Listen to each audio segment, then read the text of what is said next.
Who gets the I was right the most about the Clemson Tigers? I think for the amount of shit he took in the offseason, Bill Connolly. Ooh. Because he was like 10 toes down on it. Like, guys, they beat a bunch of really crappy ACC teams. They lost 4 games to everybody who had decent athletes. I think Bill had him outside the top 10? 15, top 15, yeah. Like 12, 15, somewhere around there. A lot of Tom, a lot of not Danny are in the tailgate right now. Danny probably still believes in him. You had like we all get stuff wrong. You had like people in this industry who we really respect picking them to win the national title. Ooh, I didn't go that far. I had them as ACC champs. I had them like I was at least spinning. I was eating up the narrative, and I think it's funny that the AP Top 25 poll had it, for all of your like data-driven stuff, more like 10, 12, 15. Even the coaches poll were like, I don't know, 6, 7. Like, no. You guys don't understand. Look at all these signs. Look at all that point to. And when I caught the smell that this was off was this week. Because Dabo Swinney made those references to 2016 because he said, we started against Auburn, low-scoring rock fight. Everyone was worried about what was wrong. We played against Troy. It was a closer game than anyone was expected. Everyone was like, what was wrong? What did that team do? They went and won the national title. And I mentioned this earlier today. Do you know what that team did the year before? They played for the national title. They pushed Alabama to the daggum brink. They went undefeated in conference play. So when they brought everybody back, there was no prove it. It was like, hey, what's wrong? You just did that. We were asking the 2025 Clemson Tigers to be able to prove something that they had not proven. This was a team that had lost. I mean, forget 4 games last year. How about 4 games the year before? How about 8 games across the last 2 years? How about the fact that from 2012 to 2020, this Clemson Tigers program under Dabo Swinney lost 2 games to unranked teams. And since the start of 2021, they have lost 8 games to unranked teams. It ain't about like what happens against the big dogs. I agree with you. There is something to be said there. But you stop being you. Clemson stops being Clemson. The kings of the ACC, when you lose games, you are supposed to win. When you lose games that the number beside your name and the talent on paper says you should win. They're going to be a blue chip ratio team for a while, as they have been since 2016.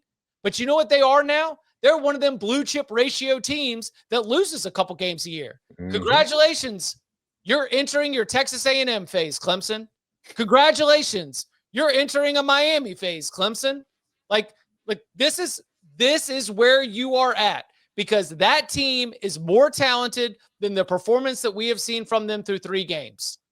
And there's nothing wrong with being a top 20 program, but it's just very clear we are out on considering you capable of getting back to being a top 5 program. To echo your point there a little bit, since the start of last season against Power 4 competition, forget ranked teams. I don't care. You could be Wake Forest. You could be Northwestern. Just be in a big conference. Clemson is 8-6. They're 15-10 since 2023. They are a good team. They are not great. They are not elite. They are a good team, which is nothing wrong with being good, but we have to reevaluate the way we look at the Clemson Tigers. I would agree. Tech had no tackles for loss against Clemson today. Like, that's crazy. But yet it didn't feel like Clemson ever pushed them around. It offensively right now, nothing looks easy for them. Like, there's not a lot of just, that guy's open. Cade's not hitting him on time. They just have that look of everything being challenging for whatever reason right now. And I don't know exactly what it is. I've never been like a Cade guy, but in some ways, he looks a little bit worse than he did last year, to be honest. That I did not see coming. I wonder if they're not like a read their press clippings team in the offseason and just everybody said, like, yeah, they brought everybody back. They're going to be better, but maybe they didn't. I don't want to accuse them of like not putting the work in to be better, but you actually have to do things to realize that potential. They're not playing like they did those things.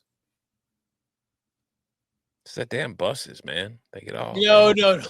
Yeah, it is the buses. I mean, that's the number one problem. No. They look like an even team with Georgia Tech, which is a credit to Tech and a demerit to Clemson. They're just a good team. Good teams are going to lose every single week when they play other good teams. Yep. Do you know what I think is, and I probably did just get myself clipped for something that's going to roll in the facility next to the big slide. Dabo's going to have your face on the front of the Roy bus. No, see, this is the part that I hope they do clip. I think Dabo's the most disappointed. I think he knows. His last run. No, I just think he knows this team is more talented than they are performing. He said before the season, he was like, y'all keep telling me about all these NFL draft picks on defense. We gave up 300 yards to the Citadel. I mean, I can't remember Citadel or Furman, but he was like, we couldn't get off the field against South Carolina. He was trying to do that thing of like talk trash about his team to counteract all this like fluff and positivity and glazing, as the kids say, that was coming into the year, especially with the NFL draft stuff. It's like, oh, y'all telling me these are all first round picks? Like, that's what is surprising to me a little bit here, because there are certain guys who do a really good job a full year out on the mock draft stuff. And like those guys had the Clemson dudes really high. All of them. If it's the dudes who clearly just do it for clicks and like that, okay, like this guy's track record, and I kind of track it a little bit, right? Just to kind of see, okay, yeah, this guy actually has been pretty good. If you're getting like 11 or 12 first rounders a full year out, that's actually really hard to do and very good. Those are the guys who had the Clemson dudes really high. I was like, maybe I am too low on this team this year. Avion Terrell at least made a great play on a pass rush where he tossed a tight end to the side and still made his way to the quarterback to apply some pressure. So always something you love to see from your extremely gifted defensive back. But Faulkner's a hell of a play caller, man. Oh, the whole second half. That guy is. Yeah. I thought that there was a moment where Clemson had really turned the thing in their favor. And when Georgia Tech got the ball back, it just seemed the whole final drive leading into the game-winning field goal, they knew what they were doing. They were working the clock. It was well done. And I want to say is who people think Cade Klubnik is. Yeah.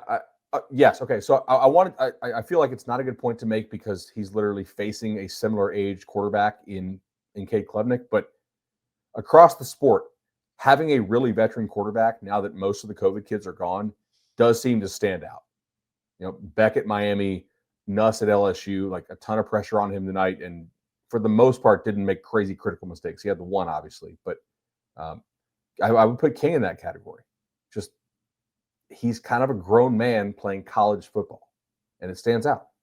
Yep. But if you're a Clemson fan, you're like, well, our kid's just as old. Like, why is he not doing it? This is Cade Klubnik's third year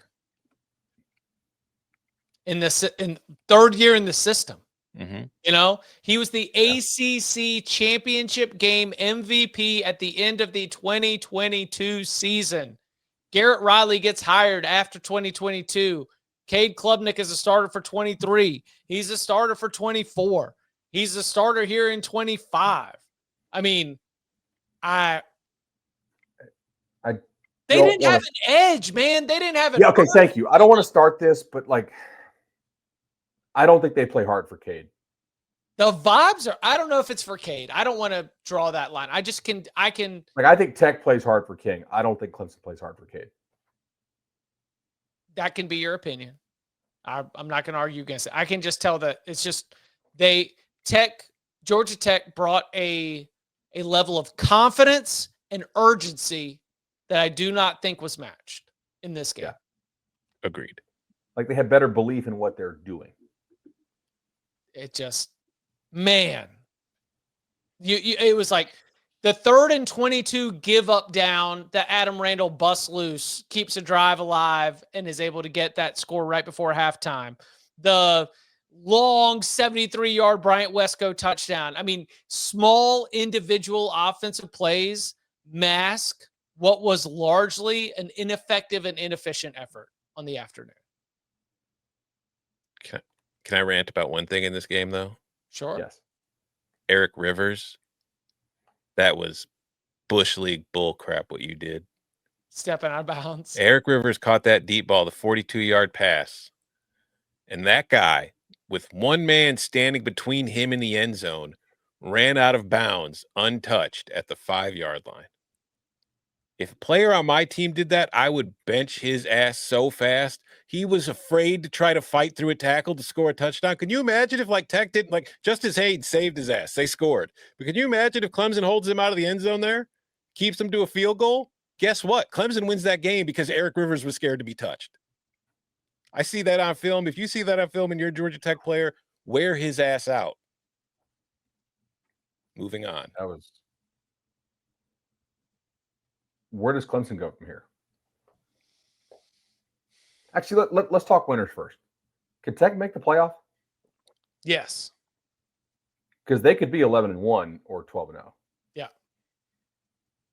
Look at that schedule. My God. That's what I'm saying. I thought about this God. earlier today. I was like, Wow. So Temple at Wake, Virginia Tech at Duke, Syracuse at NC State, at BC, Pitt, and then you finish with Georgia. They could go 10-2 pretty easily. I mean, well, easily relative, but wow. Yeah, I think you have to consider they're in the hunt. they're kind of like the Missouri of the ACC. Yeah. They might be in Charlotte. Yes. I think that they are very likely to be in Charlotte. And here's the thing. If Haynes King stays healthy. No, I don't think it matters. Aaron Filo's good. Aaron Filo's good, but in a more up and down high variance way, I think. King gives you a consistent with the run game. I just trust him to pull out a lot of these games. But keep it up, Mikey, keep it up real quick. The margin for error against these teams is so much larger than what you have had to deal with here. Getting to Charlotte, 100% in the cards. It's definitely very possible, but also I don't think this Tech team is better than last year's Tech team. Do you? No. And last year's Tech team did lose. They played a 1-point game against a really sketchy NC State team, right? They played a 1-score game against that UNC team, which obviously was kind of up and down. They lost at Louisville. Okay, Louisville was pretty good last year. They lost to Cuse. Maybe there's just no Louisville and Cuse on the schedule. I mean, at Duke, at NC State. At NC State's honestly the scariest date there. Pitt could get them potentially. I know that sounds crazy after what happened today, but Pitt could, in theory, get them. At BC can be tricky at times. Hell, I mean, Duke played better against Illinois than they played against Tulane somehow, as far as down for down. They just got unlucky again, bud. Yeah, good stuff. So yes, flowers for Georgia Tech. Brent Key now 7-1 as a head coach against ACC opponents when that opponent is ranked. You mentioned all these Georgia Tech sketchy losses. Yeah, they're to unranked teams. Throw a little number beside the name. You're done, son. You see Tech on that schedule next week. You better lose this week. You got no shot.